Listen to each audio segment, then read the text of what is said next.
Hello दोस्तों, मेरा नाम है इरशाद और आप देख रहे हैं मेरा YouTube channel civil side engineering basic knowledge. तो आज हम बात करेंगे how to calculate cement sand aggregate for M20 grade of concrete. तो आज हम बात करेंगे कि M20 ग्रेड में कितना हमें सीमेंट चाहिए, कितना सैंड चाहिए और कितना एग्रीगेट चाहिए। ये इन्फॉर्मेशन हमें इसलिए ज़रूरी है क्योंकि हम जब साइड पे क्वांटिटी निकालते हैं कि क्वांटिटी इस हिसाब से निकालते हैं कि हमें साइड पे कितना सीमेंट चाहिए, किस काम के लिए कितना सैंड चाहिए और कितना एग्रीगेट चाहिए। तो इसके बारे में हम सिंपल से तरीके से बात करेंगे और जल्दी से हमें समझ लेंगे।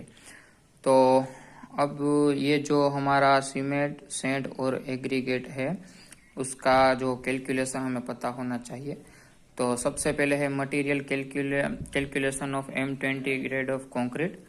तो हम M20 के लिए कर रहे हैं। इसमें जो M होता है वो हमारा मिक्स होता है, मिक्स यानी सीमेंट सैंड और एग्रीगेट का जो रेशियो रहता है वो हमें पता होना चाहिए सभी ग्रेड के लिए। और जो 20 होता है वो हमारा कैरेक्टरिस्टिक कॉम्प्रेसिव स्ट्रेंथ होता है। जो हम कास्टिंग करते हैं उसको 28 डेज के लिए हमें क्योरिंग करना होता है। वो क्योरिंग के बाद जो हम क्यूब टेस्ट करते हैं उसमें हमें 20 न्यूटन इंटू mm² स्ट्रेंथ मिलना चाहिए, तभी ये हमारा कंक्रीट सही है। तो अब हम बात करेंगे assume that we will find the material calculation for 1 cubic metre. तो हम 1 क्यूबिक मीटर के लिए कितना सीमेंट, कितना सैंड और कितना एग्रीगेट चाहिए वो हम कैलकुलेट करेंगे। तो ये हमारा है वेट वॉल्यूम। तो हमें सबसे पहले वेट वॉल्यूम को ड्राई वॉल्यूम में कन्वर्ट करना होगा क्योंकि हम जो क्वांटिटी निकालते हैं वो वेट होता है इसीलिए। तो wait volume of concrete into 1.54 into 1.57 times हमारा रेशियो रहता है।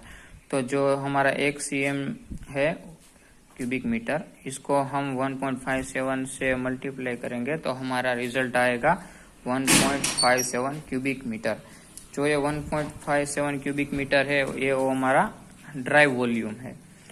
तो अब हम बात करेंगे sum of ratio for M20 grade. हमें इसका सम जो हमारा रेशियो रहता है उसको हम प्लस करेंगे, यानी कि 1 सीमेंट, 1.5 सैंड और 3 एग्रीगेट। तो ये हमारा आता है 5.5। और ये जो हमारा 5.5 है वो क्या है वो आपको आगे पता चल जाएगा। Now find the volume of cement. तो अब हम सीमेंट कैसे निकालते हैं वो यहाँ के फॉर्मूला की मदद से सीखेंगे। तो cement volume is equal to 1 क्या है हमारा पार्ट ऑफ सीमेंट जो हमें प्रोपोर्शन में रेशियो में दिया होता है वो, और 1.5 क्या है जो सब रेशियो है उसका सम 5.5। अब हम इसको मल्टीप्लाई करेंगे हमारे वॉल्यूम से।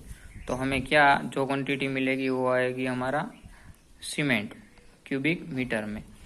अब हमें 1 क्यूबिक मीटर में जो हमारी क्वांटिटी है वो वॉल्यूम को अगर हमें किलोग्राम में कन्वर्ट करना है तो हम उसकी जो डेंसिटी होती है उसके साथ मल्टीप्लाई करेंगे तो हमें केजी में आ जाएगा। तो अब 0.285 into 1440 is equal to 4.11 kilogram आएगा।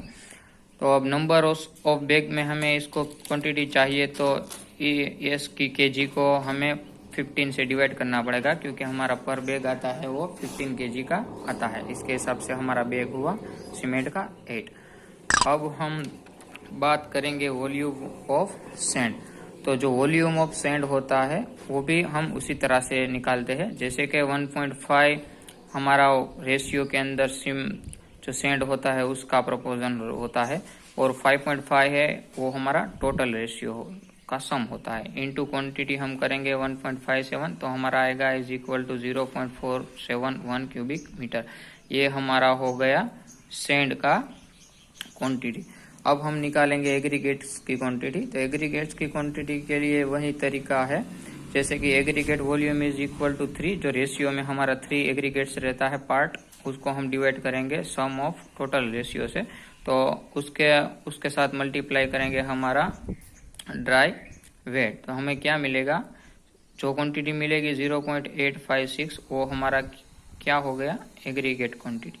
तो दोस्तों ऐसे ही हम क्वांटिटी निकालते हैं साइड पे। अगर आप कोई हमारा चैनल अच्छा लगा है तो लाइक कीजिए, सब्सक्राइब कीजिए और बेल आइकन भी जरूर दबाएं।